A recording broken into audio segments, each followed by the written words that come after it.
Food is fuel for your body, your mind, and definitely your sport. But let's face it, nutrition is confusing, and the expectations on girls and women to be thin and have a six-pack are exhausting.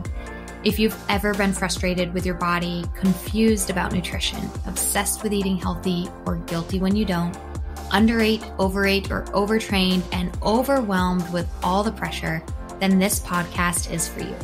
Nutrition can be easy, you can take control of it, but it might start with letting go of control by asking for help and making a change. I'm Lindsay Elizabeth Cortez, sports dietitian and owner of Rise Up Nutrition, where I empower female athletes to overcome nutrition concerns and perform at their highest level, to stop being confused by all the mixed or harmful messages, and finally have confidence in your body as a fierce, fit, and fueled female athlete. Hi fans, I'm here with another wonderful guest today, Andrea Szekely. She is a former professional and competitive climber. She started climbing in Hungary when she was 8 years old and competed nationally and internationally for 20 years. She has placed and won many major events, including first place in youth nationals when she was just 16 years old. And now Andrea coaches. She has coached youth climbers of all levels since 2011.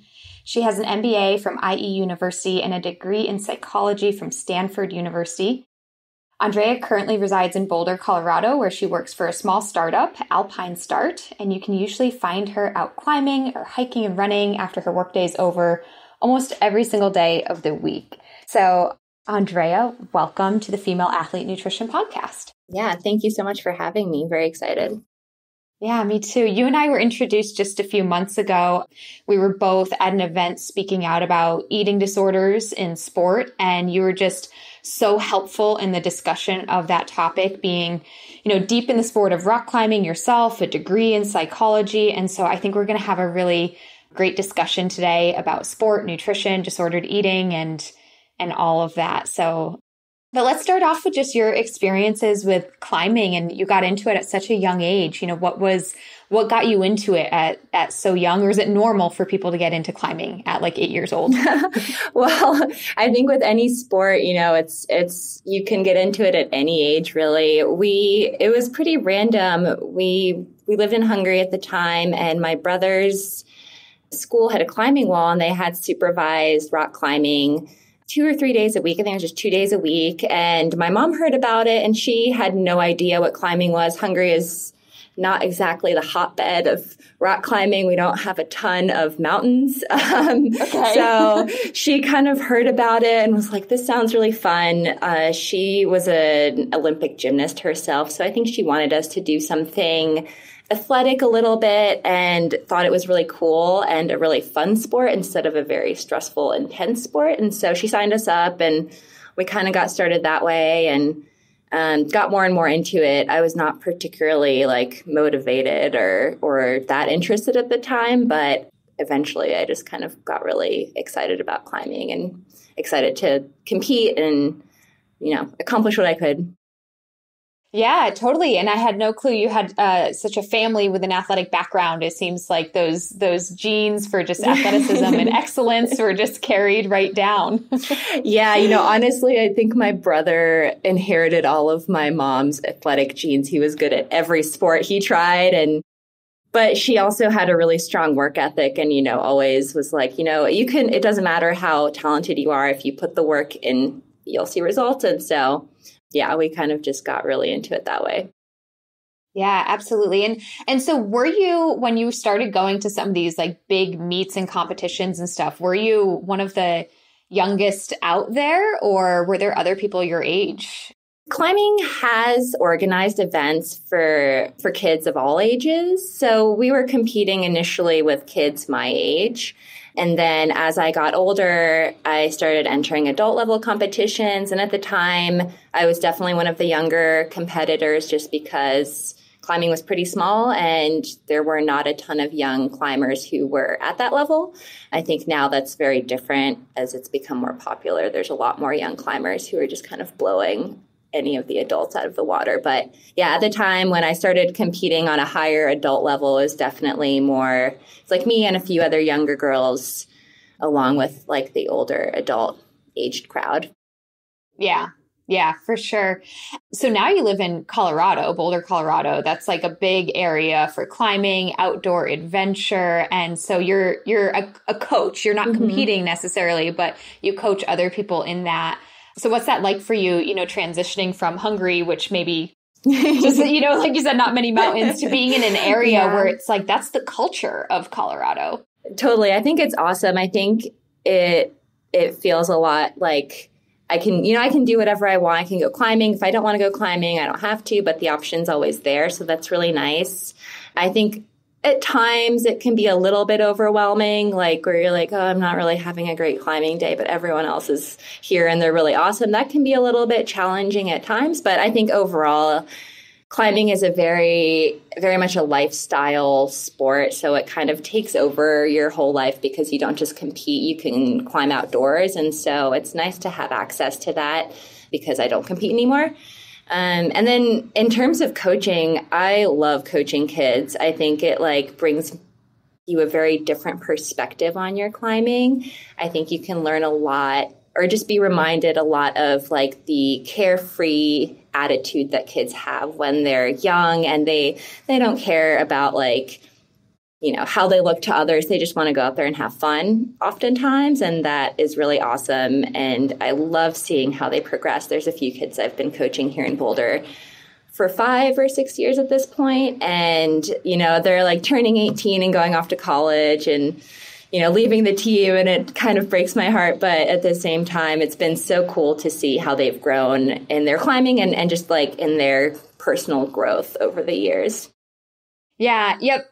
The beauty of kids and exercise is they're just playing, and somewhere along the lines, we lose that as adult athletes. It's that competitive nature, which is exciting as well. But it's if we can just pause and remember to just play and have fun, and being around kids doing sports is refreshing for that reason too. Totally. And I was not particularly, I always loved climbing, but I think I got into the competitive aspect so much at an early age that I had a lot more expectation than some of these kids do, and that it doesn't take away the fun, but it definitely makes it less carefree. And so it's just nice seeing them just really loving climbing for climbing.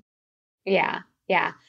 That's awesome. And I've had some clients of mine. I work with female athletes of all different sports. I do work with a lot of runners, just because I'm a runner, but because I'm not a rock climber and you don't even want to see me try. But I have had a couple clients that are rock climbers come my way because, there's definitely in certain sports, rock climbing included, there can be some issues surrounding food, nutrition, and just certain expectations of, body size and shape and things like that. So I would just love to hear from your perspective as somebody who's been in the rock climbing world for so long.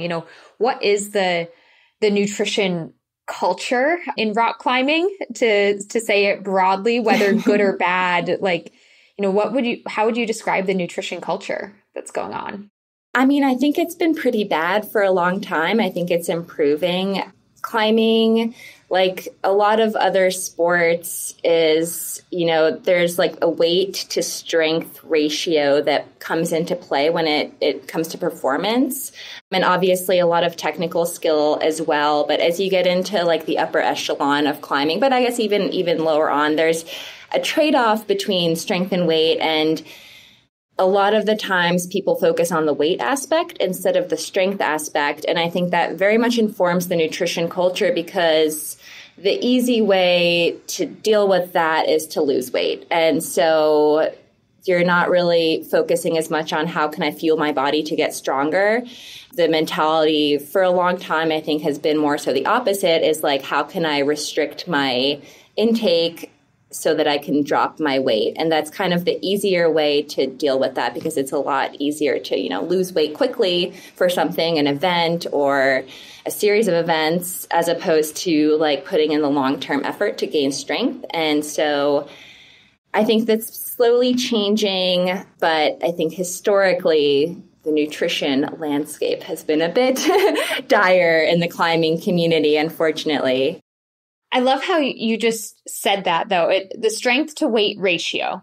But why are we only focusing on half of that ratio, the weight? Like, we could be focusing on the strength aspect of it. My mind was kind of blown when you said that, just the way you put it. You know, it's pressing maybe the easy button short term, you know, okay, we can lose weight quickly, but if you're ignoring half the equation, right, then that strength to weight ratio still isn't going to be ideal if you're ignoring the strength side. And also in the long term, your career as a climber, if we're only addressing the weight or dropping weight, we're going to lose performance. We're going to lose strength. We're going to lose stamina.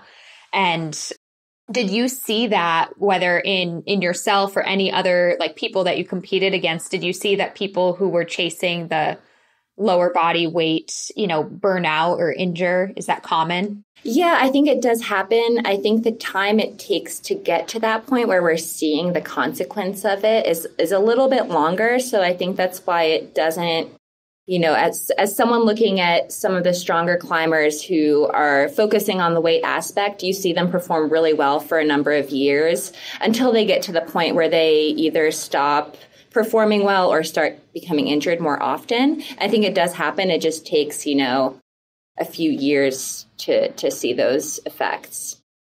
You know, there's some research going on now. Some of our past podcast guests have been talking about it, actually, about that injury risk being such a genetic link. Because when we talk about underfueling and red S and disordered eating, it's like this inevitable, you're going to break, but it is the question of when. And I think that's what makes this so tricky, is sometimes it takes a long time for someone to break. And I'm not saying that we want them to, right? I'm not saying like, oh, we wish that they would, you know, injure themselves right away. We don't wish that upon anybody, but it's so individualized and might actually even be genetic as to somebody who's underfueling for 6 months and gets a stress fracture like right away, or somebody who's underfueling for 10 years and able to oddly like sustain it somehow, and then they break. It's like this inevitable something bad will happen. It's not the long-term solution, but that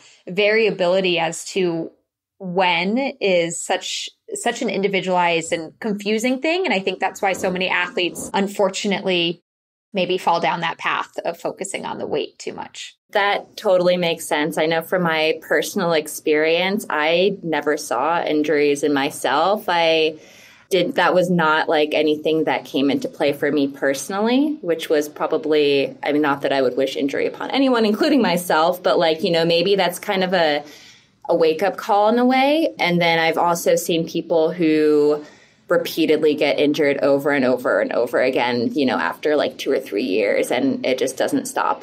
So that totally makes sense. Mm-hmm. Yeah.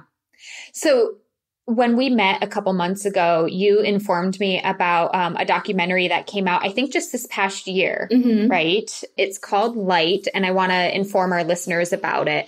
It's a 46-minute film that's available for free on YouTube, and it's by a filmmaker, climber, and journalist, Carolyn Treadway. It addresses disordered eating in rock climbing community, and you informed me about it. You're featured in it along with a few other high-level climbers, and I first just want to say thank you for sharing this with me, because it was awesome to watch. I really enjoyed it. It was very eye-opening. What was it like for you to be featured or just involved in the making of that documentary? It was interesting. I've known Caroline for a long time. She reached out to me about it, and I know she had been reaching out to a lot of different people about it just because she wanted to get like a very complete picture of what this looked like. And some of the other on it, Emily, Angie, I grew up watching them compete. They were kind of, especially Emily, she was kind of in the same discipline as I was. They were my idols. They were people that I wanted to be like. And so when she reached out to me, I was like, oh, that's awesome. I would love to do this. She had interviewed a lot of different people. And then I wasn't quite aware that I would make the final cut, actually, in terms of, you know, who's going to be highlighted in this.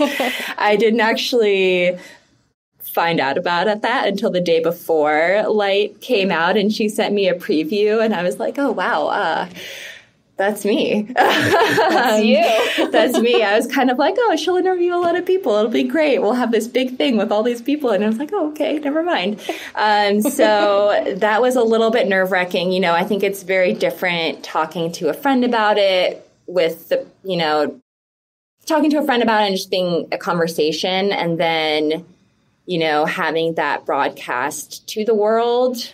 And, you know, I think when you are kind of in the spotlight competing, people know what's happening. They see you. Climbing community is small. People talk. And so it's not like it's particularly new information to anyone, but just having it available like that was a little bit nerve-wracking. But I think after the fact, I talked to a lot of different people. I had so many messages and people reaching out or people coming up to me in the climbing gym, just being like, you know, thank you so much for putting that out there, that it made me feel really good about it. So I think it was really, really awesome for Caroline to take that on, because that's not an easy subject to put out there, and you never know how it's going to be received.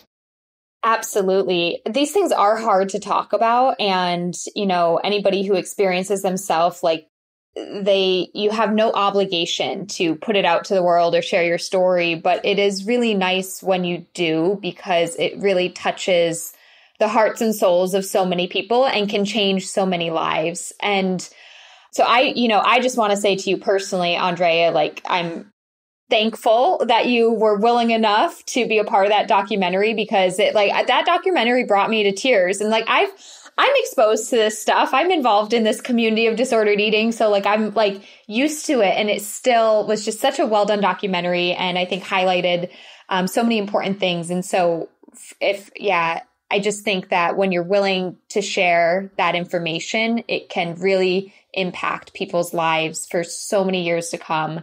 So thanks for being brave. Thank you. I appreciate that.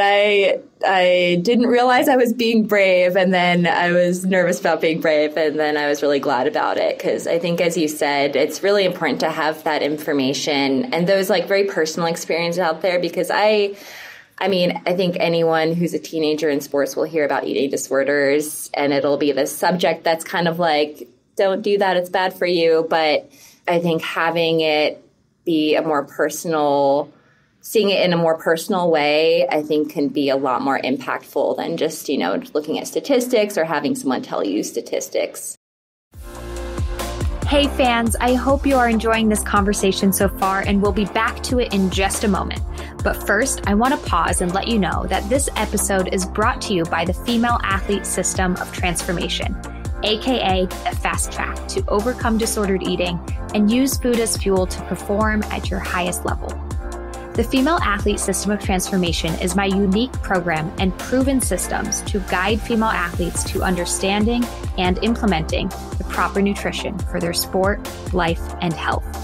Myself and my team of registered sports dietitians work one-on-one with clients to address their unique needs and counsel them through the nutritional and behavioral changes needed. Many female athletes who resonate with disordered eating, mental guilt around food and body, relative energy deficiency in sport or female athlete triad, amenorrhea, repeat injuries due to negligent nutrition, or frankly, just a lack of knowledge and understanding on their fueling needs, have seen incredible success in the fast track. After years of working as a sports RD, I've compiled the most effective ways for female athletes to learn nutrition, be supported, be challenged, and ultimately find their success with fueling as fast as possible. So don't wait another day. Get to your goals faster by joining the Female Athlete System of Transformation. Look in the show notes or head to the website to book a free call and learn more. Okay, now let's get you back to the conversation. Enjoy. And, you know, something I thought was really inspiring about that documentary, which I don't want to give the whole thing away because people should go watch it. But what was inspiring is it reflected back on so many climbers that did have issues in their teenage years with eating. And, you know, like we were talking about the strength to weight ratio, but they were manipulating their weight. And then when they, in the documentary, fast forward and had them speaking, you know, in their adult lives now, still training and rock climbing, but focusing on the strength aspect. And they're competing just as well, if not better in some cases, than when they were 18. And so to your point earlier, the strength to weight ratio, it's a ratio and you can't ignore the strength aspect. And working on that, you know, these women in their 30s are doing better than they did when they were 18. And, you know, at that time when they were 18, they were shocking the world, but like, no, they're crushing it later on because they're focusing on the strength and they're focusing on recovery and they're focusing on the sport and everything that's involved, not just weight. Totally. Yeah, I think exactly. I think if you're just focusing on the weight part, you hit a point where you can't get any lighter and then your strength starts going down because you stop fueling yourself. So it's eventually you're going to hit this like stopping point and then just kind of like decrease from there. But then when you're focusing on your strength, really like the sky's the limit. You don't hit a stopping point like that. There's always ways that you can improve it. And so it's really cool seeing that, you know, ability to grow no matter what, instead of being constantly just like at this limit where you're like, oh, I can't really get past this, but maybe I could. And I think that the mental side to that is just way more depressing. And so I think that I agree. It's really cool personally experiencing that and seeing that, especially, you know, in Emily and Angie, who I looked up to so much at the time and still do. So yeah. And I'm curious for you too, was there anything that you did like in your own personal journey to start focusing on strength or to kind of like reframe your mindset around your approaches to the sport and to your nutrition? Like what were some takeaways or maybe aha moments for you? Mm-hmm. So when I started to turn things around, it wasn't necessarily a choice I made on my own. I know that's probably not like what most people want to hear, but essentially, I think that's the reality of the situation. It's like sometimes there has to be an outside factor that kind of like pushes you in a different direction. And for me, that was my parents who told me essentially they were not willing to pay for my climbing if I'm not going to be in a healthy place, because I think they were really concerned and their concern was extremely valid. So I started, you know, focusing on that aspect more, and my performance didn't get any worse. So it was, you know, it was like, okay, this is fine. And, you know, I would love to say that like was, you know, just positive from there on, but I don't think that's realistic either. I think, you know, every journey has its ups and downs. So it was like uphill for a while, and then, you know, I would have like my down moments too. And I think the hard part in those instances for someone who's had that experience where they've just been so focused on their weight is when you get to like this slump in performance, or just anytime you're not feeling well, your mind wants to go back to how you were in the past. And, you know, you kind of end up getting into this mindset again where you're like, oh, well, you know what, if I focused on the weight more, this wouldn't be happening. And that's kind of a struggle to deal with every time. And it gets easier, obviously, and you get better at it. But I think my takeaway, to kind of sum it up, is that it's something that you have to actively keep working on, and that you have to just remind yourself a lot about, you know, you need to fuel yourself well. You need to think about things long term and not just short term. And you can't like compare your current state to, you know, the past. You have to look at it always with a very present and forward-looking mindset of like, you know, this is where I'm at right now. You know, this is the weight I'm at. This is how much strength I have. Thinking about, you know, what I was like 10 years ago as a teenager is not going to be helpful, but, you know, thinking of what I need to do to stay healthy and to keep being able to do the things I love in the future is what's important. So I think that's kind of what I got out of my experience. Yeah, it's such an honest reflection. I love not the point about not comparing yourself to 5 years ago or 10 years ago. And it's not fair to do that in any situation in life, first of all. Like, you know, if you wouldn't do that in any other situation. And yet I think we can easily do that with like our fitness, our training, our eating, our body size, shape, weight. But it's like, that's not fair to compare a 28-year-old to an 18-year-old, you know, just like it wouldn't be fair to compare an 18-year-old to an 8-year-old. like we shouldn't be doing that. And yet I think we can get very hung up on, well, I used to do this and it used to work. So being very present, focusing on where you're at today. How can I take care of myself today? How can I be healthy today? What is the one thing I can do to better myself today? That is just beautiful advice for anybody who might be feeling like they're on that journey and on that path right now of trying to heal or recover their body or their mental relationship with food, is to just focus on the today. Yeah. And just, remind yourself in the good and bad moments, but especially in the bad moments, like why you chose to go down this different path than the one you had been on. I think those reminders are just like incredibly helpful, and they can really like help you stay with this perspective you want to have instead of, reverting back to one you used to have and wasn't sustainable. Mm-hmm. Mm-hmm. Yeah, I like that. Thinking about the perspective that you want to have. Maybe not the perspective you have, but what's the one you want to have, right? Yeah, totally. And yeah, I do have, Andrea, I do have a lot of young listeners as well. I have listeners of all ages and stuff. But for those young listeners, if you resonate with Andrea and my parents are forcing me into something, it's so hard to believe. And it's so hard to feel like you're being forced into something, but it's most likely a change that you really need, and a change that at some point in your life you will be grateful and thankful for, even if you're not at the moment. Totally. That was one of the, I don't mind talking about things without getting super emotional about them usually. I'm, fairly even keel, not to say that that's a good or bad thing, or being more emotional is a good or bad thing. That's just my personality. But one of the few things that actually got me quite like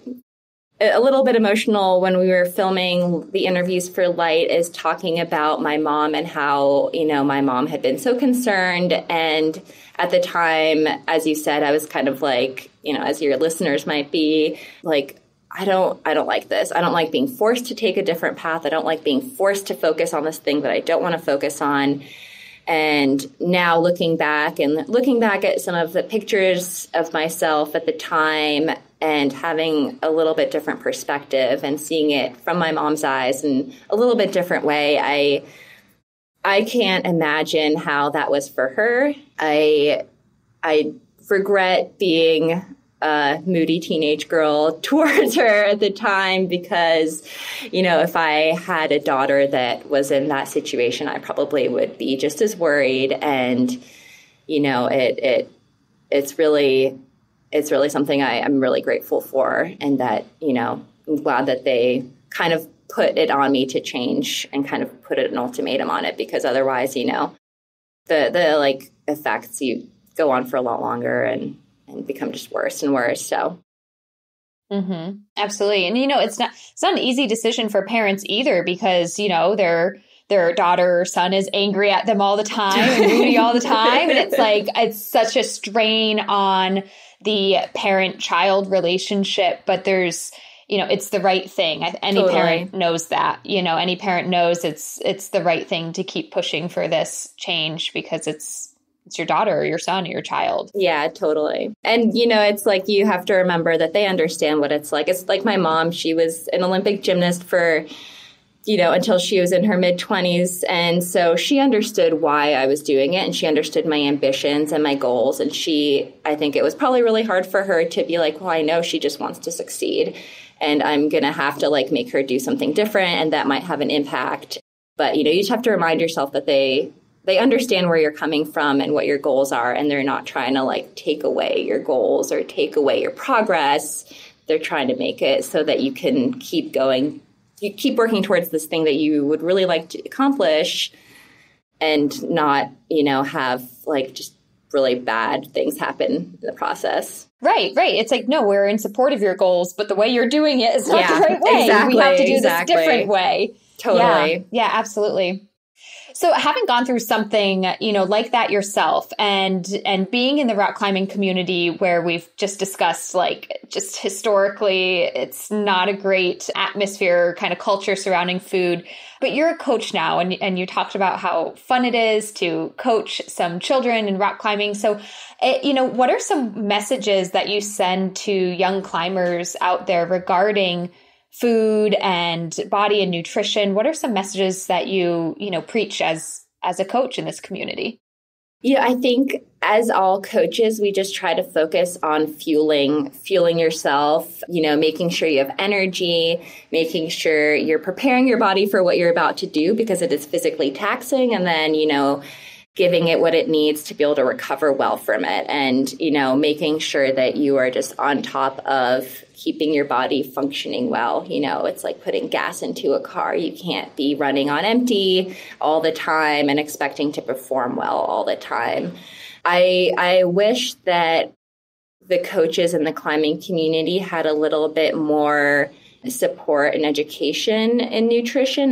That's not something that we really have. We don't have courses and things that kind of teach you how to approach this subject in an appropriate way, and, how to approach it with kids that might not be doing things correctly or well. And I hope that in climbing, as it becomes a little bit bigger, that kind of support system for coaches starts to emerge for coaches at all levels and not just the high end coaches. But I don't think even, coaches of the U.S. team are really they might have that kind of support, but it's not necessarily something that, we have all the time. So I really hope that becomes more of a normal thing. Yeah. And I think that's probably for all sports, right? Coaches are coaches and they're good at coaching, but they don't know nutrition, totally. Right? And, we can say that for coaches, we can say that for, doctors, for physical therapists, all these people who might play a role in the success of an athlete, and people don't understand nutrition completely unless they're probably a dietitian. Totally. Yep. And even then you have you have different specialties of dietitians. And so dietitian for, diabetes can be very different than a dietitian that's needed for, a rock climber who's struggling with disordered eating. So it's something that is so important to talk about for coaches to be aware of, to keep passing that message that you just shared of, like, food is fuel. You need gas, in your tank, just like a car does to drive, and, just encouraging those strong messages. And then probably just when you see a problem, addressing it and trying to point them in the right direction. Totally. I think it's hard because, as coaches, I coach my kids once a week, and they have a different coach at their other practices, and we don't see them at school. We don't see them on weekends. We don't see them when they're on vacation with their families. We only have like a little bit of time with them. So it's not a lot of time, and it's hard to see what they're doing outside of it, and communicating with other people that might be, influencing them at these other times. Yeah. Yeah. And I think that's why it's just important to just, repeat those little things, like before and after a training session. Like, did you eat? Okay, now go, after a training session, go refuel. And those totally. Little, things just make a difference over time. If you've, this is not nutrition related, but I grew up with my dad being my soccer coach and my coach in many regards. And every single game he would say, which annoyed the heck out of me at the time, but he would say, just remember, have fun. Mm-hmm. Right? Yeah. And it was something that really annoyed me, but that stuck with me that, okay, at the end of the day, after my, 10 years of playing soccer, it was it is about having fun. And so if I walked away from a bad game, okay, I had fun. And how does this tie into nutrition? Those little comments stick. If your coach is telling you over and over again, make sure you fuel up before showing up at the gym, over and over and over again, you're gonna remember that. And so I think it's important for coaches, even if they're not a dietitian, you can't get into the nitty gritty, but just to pass on those safe and solid messages of the importance of fueling, of filling up your gas tank. And just hearing that is so important. And those are things that kind of shift a culture over time, right? Maybe in the rock climbing community that didn't have that for so many years. Totally. Yeah. I think just having your coaches, having people you look up to, make that something that they talk about is always really helpful. But, as you said, just like having that message just delivered to you as frequently as possible can really affect, how you feel about food and nutrition in the long term. Mm-hmm. For sure. For sure. Well, Andrea, it's been awesome to chat with you about your experiences with rock climbing and nutrition, just to kind of get this message out there and the importance of people in that community to fuel properly and focus on the strength aspect of this ratio. I always like to end this podcast with a few rapid fire questions. You ready to play along? Yes. All right. Andrea, if you could eat one food every single day for the rest of your life and never get sick of it, what would it be? Ooh, I think right now I'm going to say watermelon. I love watermelon. I could probably eat a whole watermelon in one sitting if I wanted to and do it like multiple times in a row. So this might be a summertime thing, but we'll go with that. It's one of the best fruits. Isn't it? When I eat watermelon, I'm like, who invented this? Just kidding, but it's so good. My family was visiting someone when I was like really little at some point, and we sat down just to stop. We stopped by and said hi, and they like had watermelon out on the table, and I started eating. I was like 6 years old, a whole watermelon. And, it was taking a while. My mom's like, oh, no, we have to leave. And apparently I started crying because I didn't know what would happen with the watermelon, if it was coming with us, if it was staying, if this was going to be an issue. So I love watermelons. Strong attachment. Strong attachment, yes. Exactly.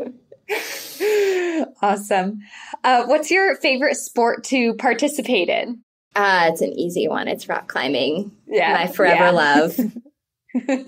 Your forever love, and something you get to enjoy for many years to come, especially out in Colorado. Yes. Yeah. What about as a spectator? Sometimes that can be different. Are there, is it still rock climbing? Or are there other sports that you love as a spectator? I think rock climbing can be very boring to watch, so I'm not going to go with that.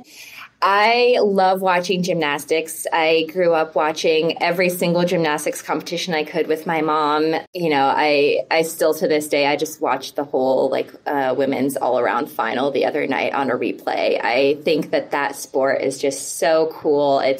The movement is so complex. It's dynamic. It's graceful. It's amazing. So gymnastics, 100%. So I agree.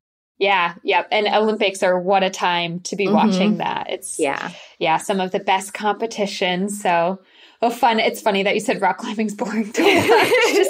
But that happens so often where it's like our favorite sport is like, no, I don't want to watch that. Yeah.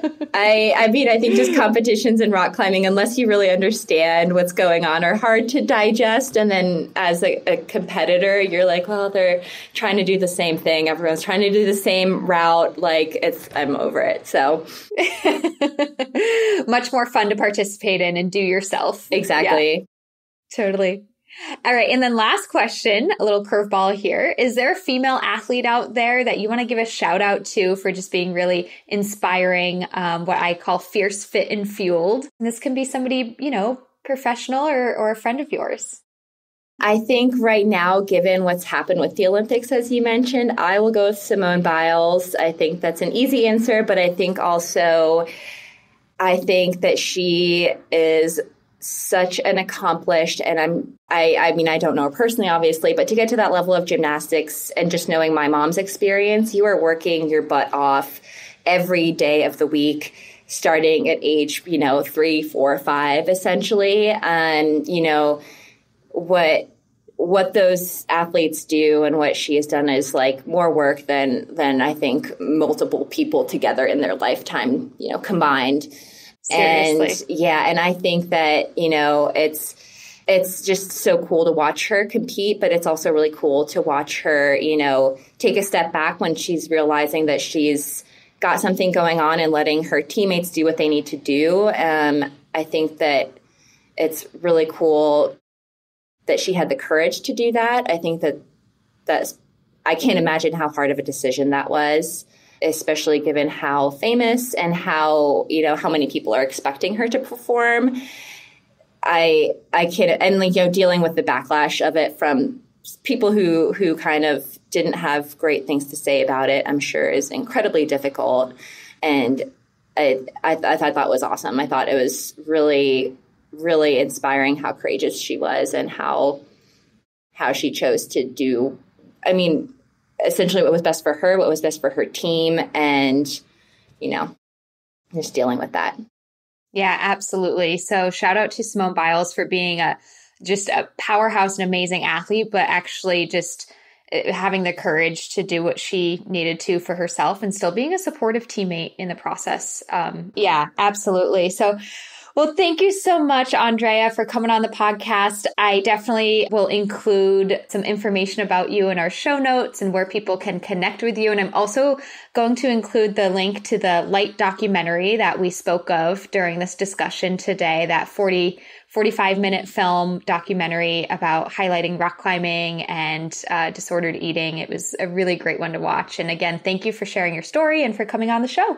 Thank you. It was my pleasure. It was really nice to connect with women in sports and talk about these things and put these things to light as the documentary would imply. Exactly. So thank you so much for having me. Yeah, of course. I really hope you enjoyed that episode, and thanks for listening. But before I let you go, I have free resources that you can have access to right away, right now, so that you can start fueling your body as a fierce, fit, and fueled female athlete. First, I have your Red S recovery race. If you've ever wondered if you might be struggling with Red S, curious to learn more, or know you have Red S and are looking to recover fast, then you can head to www.riseupnutritionrun.com/RedS and download the Red S Recovery Race. See how you place and figure out the next steps to recovery. Plus, while there, I have a few other great resources for you, including 3 nutrition secrets that every elite athlete swears by, and access to our private Facebook community, Female Athlete Nutrition. So again, to gain access to all of this, head to riseupnutritionrun.com/RedS. That's /REDS. And you can gain access and get the help you need fast. Too many girls and women and female athletes struggle with nutrition, but you don't have to any longer. Become fierce, fit, and fueled. Links in the show notes, and I'll see you next time.